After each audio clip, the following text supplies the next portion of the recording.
Assalamualaikum warahmatullahi wabarakatuh. Alhamdulillahilladzi arsala rasulahu bil huda wa dinil haqq liyuzhirahu 'ala ad-dini kullihi walau karihal kafirun. Asyhadu an la ilaha illallah wahdahu la syarikalah wa asyhadu anna Muhammadan 'abduhu wa rasuluh la nabiyya ba'dah. Allahumma salli wa sallim ala sayyidina Muhammad wa ala alihi wa sahbihi wa man tabi'ahu ila yaumil qiyamah. Amma ba'du. Alhamdulillah, ketemu lagi pada video pembelajaran terjemahan Al-Quran metode Al-Huda. Kali ini kita masuk video yang ke-14. Yang kita pelajari pada video yang ke-14 ini adalah mazid rubai. Artinya fiil yang sudah mengalami penambahan huruf yang hurufnya berjumlah 4. Di bawah ini merupakan tabel wazan-wazan fiil mazid 4 huruf atau disebut rubai dari fiil madi, mudhari dan amr. Wazan yang pertama adalah af'ala, yuf'ilu, af'il.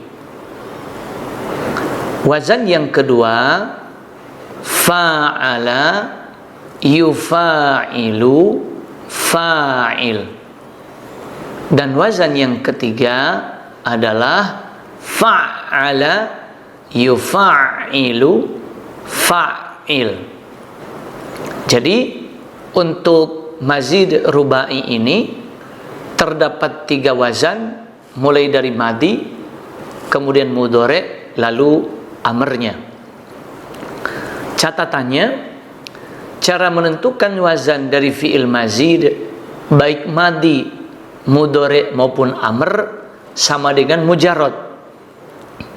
Yakni kalau fi'ilnya madi dan mudhari, maka ciri pelakunya dikembalikan ke pelaku huwa atau dia. Sedangkan fi'il amr pelakunya dikembalikan ke pelaku anta atau kamu.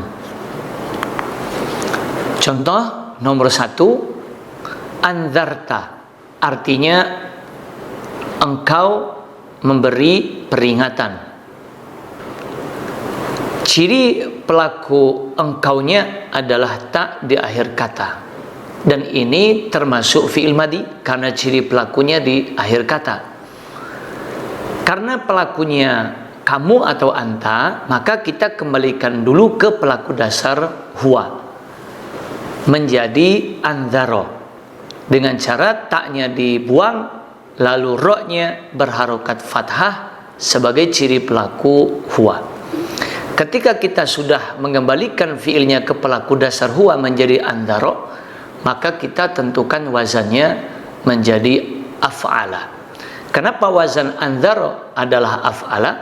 Karena ada penambahan hamzah di awal kata.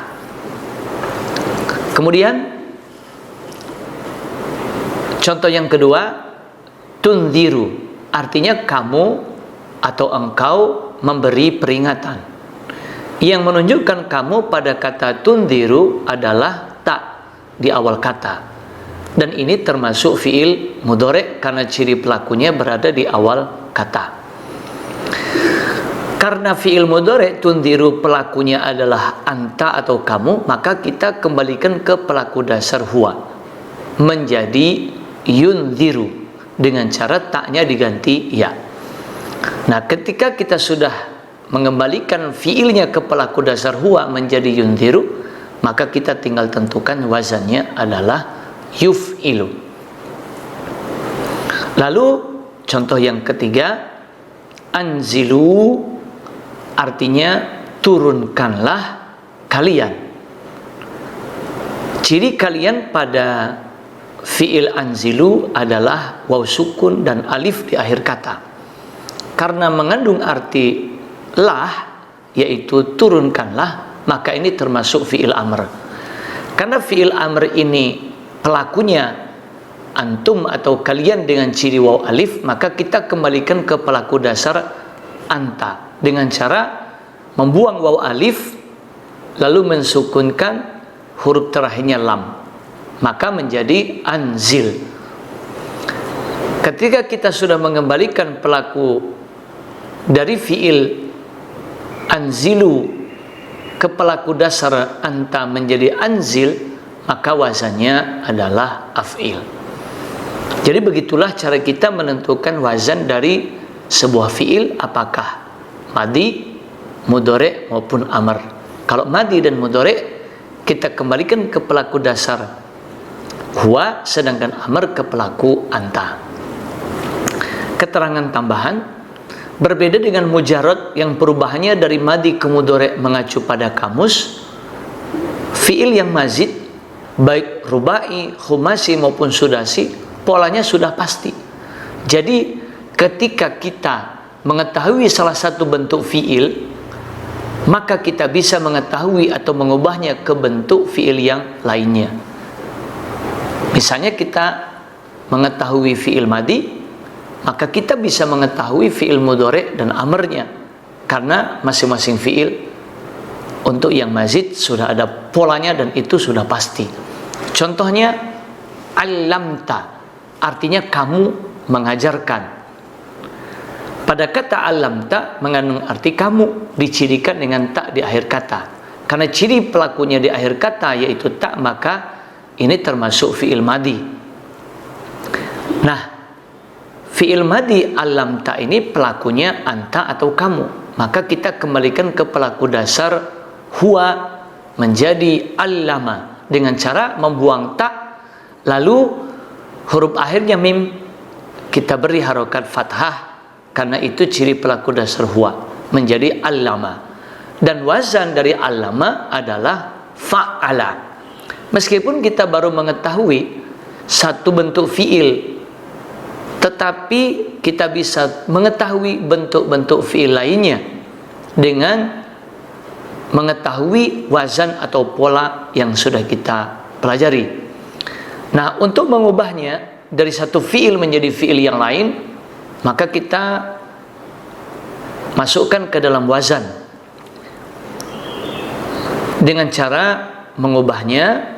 Yang pertama, fi'il allama tadi merupakan fi'il madi, wazannya fa'ala. Maka kalau kita mau ubah menjadi fi'il mudhari, kita tentukan dulu wazan mudhari dari wazan fi'il madi fa'ala adalah yufa'ilu. Maka ketika wazan mudhari dari fa'ala adalah yufa'ilu, berarti fi'il mudhari dari allama adalah yu'allimu, sesuai dengan wazannya yufa'ilu. Dan wazan fi'il amrnya adalah fa'il. Maka fi'il amr dari yu'allimu menjadi alim. Begitulah contoh mengubah satu bentuk fi'il ke fi'il yang lain untuk fi'il yang mazid. Ketika kita mengetahui satu bentuk fi'il, kita bisa mengubahnya ke bentuk-bentuk fi'il yang lain. Sekarang kita masuk ke latihan. Sebutkan wazan fi'il mazid di bawah ini. Yang pertama, a'anzartahum am lam tunzirhum la yu'minuna. Kata yang pertama a artinya apakah.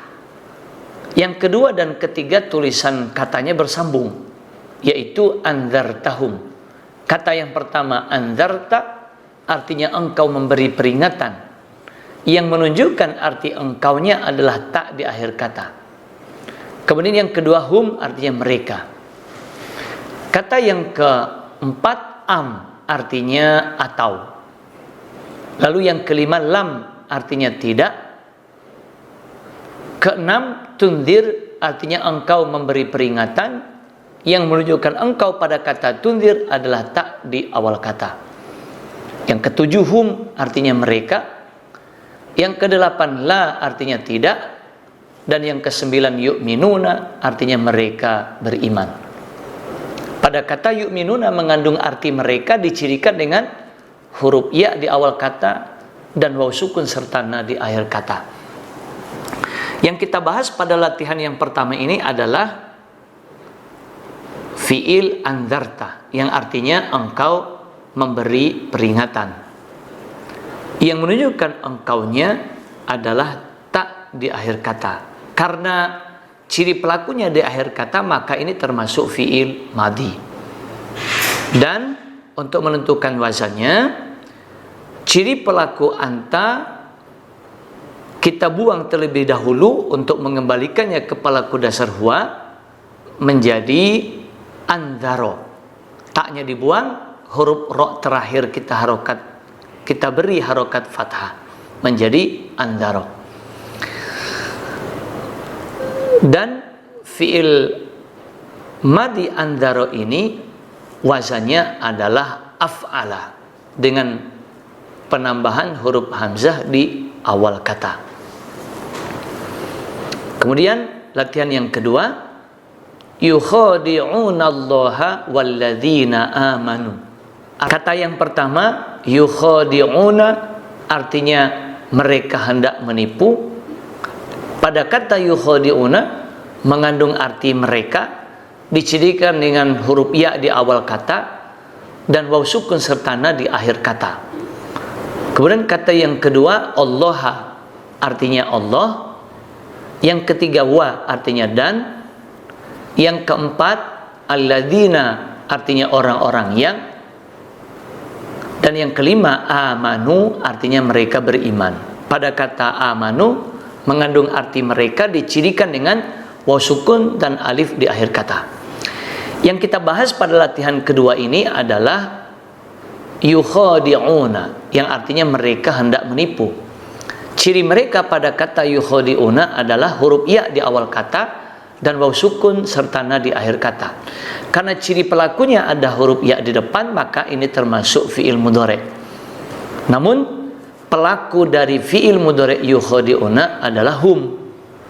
Maka untuk mengetahui wazannya kita perlu kembalikan ke pelaku dasar huwa dengan cara waw sukun dan na di akhir kata kita buang, maka tinggal menjadi yukhadi'u. Karena fiilnya yukhadi'u, maka wazannya adalah yufa'ilu.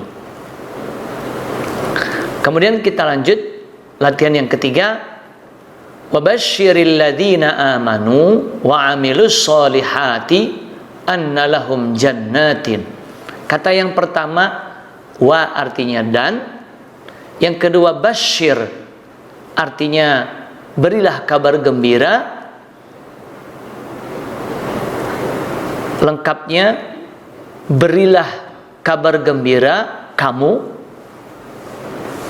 Lalu yang ketiga alladzina artinya orang-orang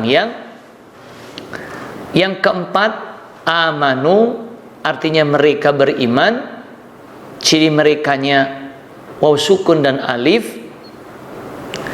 Yang kelima wa artinya dan. Yang keenam amilu artinya mereka berbuat, ciri merekanya adalah waw sukun dan alif. Yang ketujuh as-solihati artinya yang baik-baik. Yang kedelapan anna sama dengan inna artinya sesungguhnya. Yang kesembilan dan kesepuluh dua kata bersambung tulisannya yaitu lahum, la artinya bagi, hum artinya mereka. Dan yang ke-11 jannatin artinya surga-surga. Yang kita bahas pada latihan ketiga ini adalah basyir, yang artinya berilah kabar gembira kamu. Pada kata basyir mengandung arti kamu, yang menunjukkan kamu adalah harokat sukun di huruf akhir yaitu di ra. Meskipun kalau kata basyir dibaca bersambung dengan kata berikutnya berharokat kasrah, tetapi aslinya adalah harokatnya sukun menunjukkan ciri kamu. Karena ada artilah pada kata basyir, maka kata basyir ini termasuk fi'il amr. Dan fi'il amr basyir ini pelakunya kamu, itu artinya sudah menjadi pelaku dasar. Maka kita tinggal tentukan wazannya. Wazan dari basyir adalah fa'il. Kemudian latihan yang keempat, wa 'allama adamal asma'a kullaha summa araduhum 'alal malaikati. Kata yang pertama wa artinya dan, kemudian yang kedua 'allama artinya dia mengajarkan. Pada kata 'allama mengandung arti dia, dicirikan dengan harokat fathah di akhir, di huruf mim, yaitu ma. Yang ketiga adama artinya adam. Yang keempat al-asma'a artinya nama-nama. Yang kelima dan keenam dua kata bersambung tulisannya, yaitu kullaha. Yang pertama kulla artinya seluruh, yang kedua ha artinya nya. Kemudian yang ketujuh summa artinya kemudian. Yang kedelapan dan kesembilan tulisannya bersambung, yaitu aradohum. Kata yang pertama arodo artinya dia mengemukakan. Pada kata arodo mengandung arti dia, yang menunjukkan dianya adalah harokat fathah di huruf akhir, di do-nya. Yang kedua hum artinya mereka. Kemudian kata yang ke-10 ala artinya kepada, dan yang ke-11 al-malaikati artinya para malaikat. Yang kita bahas pada latihan yang keempat ini adalah allama, yang artinya dia mengajarkan. Karena ciri pelaku dianya adalah harokat fathah di akhir, maka ini termasuk fi'il madi. Dan karena pelakunya adalah dia atau huwa, sudah menjadi pelaku dasar dari fi'il, maka kita tidak perlu mengembalikannya lagi ke pelaku dasar, karena memang pelakunya sudah huwa. Kita tinggal tentukan wazannya, yaitu fa'ala. Kenapa fa'ala wazannya? Karena ada penambahan tasdid di huruf tengahnya. Kemudian yang kelima, kita latihan berikutnya. Wa idh wa'adna Musa arba'ina laylatan thumma takhadhtumul ijla min ba'dihi. Kata yang pertama wa artinya dan, yang kedua idh artinya ketika, yang ketiga wa'adna artinya kami berjanji, yang menunjukkan kami pada kata wa'adna adalah na di akhir kata. Yang keempat Musa artinya Musa. Yang kelima arba'ina artinya 40. Yang keenam lailatan artinya malam. Yang ketujuh summa artinya kemudian. Yang kedelapan ittakhadhtum artinya kalian menjadikan. Ciri kalian pada kata ittakhadhtum adalah tum di akhir kata. Yang kesembilan al-ijla artinya anak lembu atau anak sapi. Yang kesepuluh min artinya dari. Lalu kata yang ke-11 dan 12, dua kata tulisannya berdekatan meskipun tidak bersambung, yaitu ba'dihi. Yang pertama ba'di artinya sesudah, dan hi artinya nya. Kata yang kita bahas pada latihan kelima ini adalah wa'adna, yang artinya kami berjanji, yang menunjukkan kami adalah na di akhir kata. Karena ciri pelakunya kami adalah na di akhir kata, maka ini termasuk fi'il madhi. Dan ketika pelakunya adalah kami atau nahnu, maka kita kembalikan ke pelaku dasar huwa dengan cara membuang na, lalu huruf akhirnya dal yang sukun kita beri harokat fathah menjadi wa'ada. Maka ketika sudah pelakunya pelaku dasar huwa, kita tinggal tentukan wazannya, yaitu fa'ala. Kenapa wazannya fa'ala? Karena ada penambahan huruf alif sesudah huruf pertama wa. Begitulah video pembelajaran kita untuk yang ke-14 ini. Semoga bermanfaat. Ikuti video-video kami berikutnya. Terima kasih. Billahi taufiq wal hidayah. Wassalamualaikum warahmatullahi wabarakatuh.